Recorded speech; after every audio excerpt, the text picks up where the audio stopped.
अस्सलाम वालेकुम बच्चों, उम्मीद है आप सब लोग खैरियत से होंगे। आज हम ये चैप्टर शुरू करने जा रहे हैं। आज इसको हम डिटेल में पढ़ने वाले हैं, एग्जाम के हिसाब से तैयारी करने वाले हैं। चाहे आप ये कभी भी देख रहे हो साल में, चाहे पेपर में आपके पास 10 महीने बचे हों या फिर 10 दिन बचे हुए हैं, हम आपको ऐसे तैयारी कराने वाले हैं कि आपके है ना फेडरल बोर्ड में 90% से ज्यादा मार्क्स आए। हम आपको इंपॉर्टेंट चीजें एग्जाम्स में क्या क्या एग्जामिनर को चाहिए होता है, ये हमारा पहला लेक्चर नहीं है। तो अगर आपको कुछ चीज समझ ना आए, कंफ्यूजन हो, तो वो इसलिए क्योंकि आपने पहला लेक्चर नहीं देखा हुआ। तो भाई पहला वाला लेक्चर देख लो और ऑर्डर में चलो, बगैर शुरू के कॉन्सेप्ट्स को पढ़े हुए ये आपको कंफ्यूजन, ये पहला लेक्चर नहीं है। अगर आपको पहला लेक्चर देखना है और बाकी सारे चैप्टर्स के भी और इन सारे सब्जेक्ट्स के भी, तो भाई आप जाओ हमारे कमेंट सेक्शन में, यहाँ पे डाली हुई है 4 लिंक। इसमें पूरी किताब की हमने प्लेलिस्ट डाली हुई है, इसको दबा दो, आपको है ना सारे लेक्चर्स मिल जाएंगे इस पूरे के पूरे सब्जेक्ट के। डाले में फ्री के नोट्स, यहाँ पे नोट्स कोई एमी नोट्स नहीं है। ये आप लिंक दबाओगे तो खुलते हैं, आपके पास हमारे 300 बच्चे जो थे जिनके 90% ज्यादा मार्क्स आए थे, उनके हमने नोट्स कंपाइल करके आपके लिए डाले हुए ताकि आप भी है ना अपने एग्जाम की तैयारी कर सको। सारे के सारे नोट्स हमने डाले हुए इन 300 बच्चों के। तो भाई ये देखो यहाँ पे पड़ा हुआ है हमारे सब्सक्राइब का बटन, इसको सब्सक्राइब कर लो, ठीक है। बेल्स भी है ना यहाँ पे दबा दो, लाइक करो वीडियो को और साथ में जाके कमेंट करो अपना वीकेस्ट चैप्टर। भाई कौन सा चैप्टर है जो तुम्हें बहुत मुश्किल लगता है, बहुत वीक लगता है, हम क्या करेंगे उसका निकालेंगे one shot lecture. One shot lecture एक लंबा सा पूरे चैप्टर का लेक्चर होगा, उसमें हम आपको एग्जाम ओरिएंटेड तैयारी कराने वाले हैं ताकि आपके है ना पेपर में 90% मार्क्स आ सके। तो जाके कमेंट करो कौन सा चैप्टर आपको बहुत मुश्किल लगता है। फिर ये याद रखना कि भाई हमारे लेक्चर्स, हमारे नोट्स, सारे गेस्ट पेपर्स काम के होते हैं। ये 300 बच्चे हैं जिनके ना 90% ज्यादा मार्क्स आए थे। तो सारा मटेरियल कमेंट सेक्शन में सबसे पहला कमेंट है, वहां पे पड़ा हुआ है। और अगर आप भी उन बच्चों की तरह 90% ज्यादा मार्क्स लाना चाहते हैं तो आप भी है ना हमारी बैच ज्वाइन कर सकते हैं, जिसमें हम आपको A to Z सारी तैयारी कराते हैं सारे सब्जेक्ट्स की, है ना। हमारी स्पेशल बैच नंबर 1 है, तो हमें इस व्हाट्सएप नंबर पर मैसेज कर लो। ये सारी चीजें हम आपको देते हैं और एग्जाम के हिसाब से तैयारी कराते हैं। अगर आप भी है ना 90% ज्यादा मार्क्स लाना चाहते हैं, अपने माँ बाप का नाम रोशन करना चाहते हैं। तो अब हम ये लेक्चर शुरू करते हैं। इस टॉपिक को आज डिटेल में हम पढ़ने वाले हैं, बिल्कुल यकजान हो जाए और इजीली ग्रो कर सके। ठीक। फिर दूसरी टेक्निक आती है क्लोनिंग, टिश्यू कल्चर। इसमें क्या है, क्लोनिंग मेथड जो है इसमें व्हाट वी यूजुअली डू कि हम जो है ना जेनेटिकली आइडेंटिकल इंडिविजुअल्स बनाने की कोशिश कर रहे होते हैं। क्लोन क्या होता है, क्लोन जो है ना एग्जैक्टली सेम चीज बनानी है। जैसे फॉर एग्जांपल मैंने एक गाजर बनाई है, वो जितनी थिक है, वो जितनी लंबी है, वो जितना ऑरेंज है कलर में, एग्जैक्टली मुझे वैसी ही गाजर एक और बनानी है। तो मैं इस वाले गाजर का एक छोटा सा टिश्यू निकालूंगी और इसको मजीद आर्टिफिशियली ग्रो करवाऊंगी और मुझे एग्जैक्ट ये वाला कैरेट मिल जाएगा।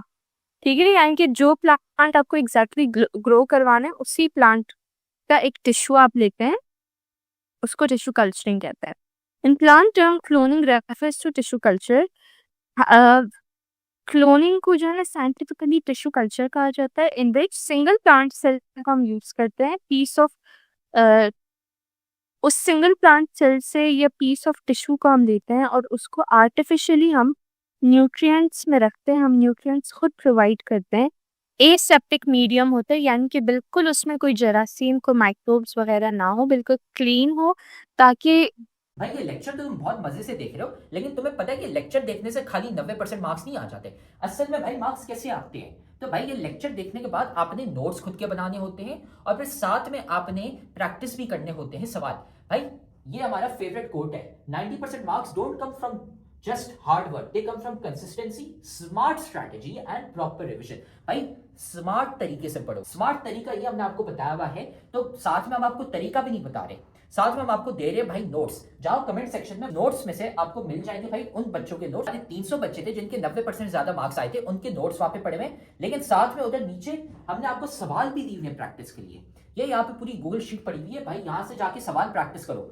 खाली ऐसा कुछ नहीं होता कि हाँ हम लेक्चर देखेंगे हमारे मार्क्स आ जाएंगे, नहीं भाई, नोट्स पढ़ने होते हैं और साथ में इनकी प्रैक्टिस भी करनी होती है सवालों की।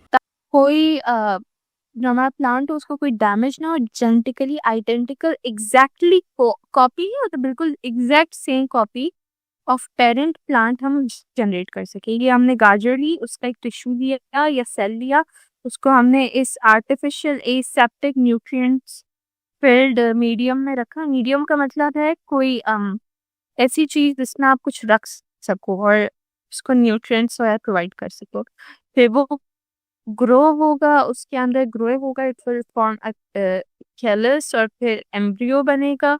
फिर एम्ब्रियो थोड़ा बड़ा होगा, लेट एम्ब्रियो बनेगा, फिर वो फाइनली एक प्लांट बन जाएगा। ठीक है, क्या होगा? Clone of the parent. This method of artificial vegetative propagation is also called micro propagation. Micro propagation इसको इसलिए भी कहते हैं क्योंकि बिल्कुल माइक्रो लेवल पे हमने एक टिश्यू लिया और उसको ग्रो करवाया। ठीक, द फर्स्ट सेल और tiny piece of the parent used in tissue culture is called explant। ये जो हमने यहाँ से पहला टिश्यू निकाल के उसको यूज किया ना, तो उसको एक्सप्लांट कहते हैं।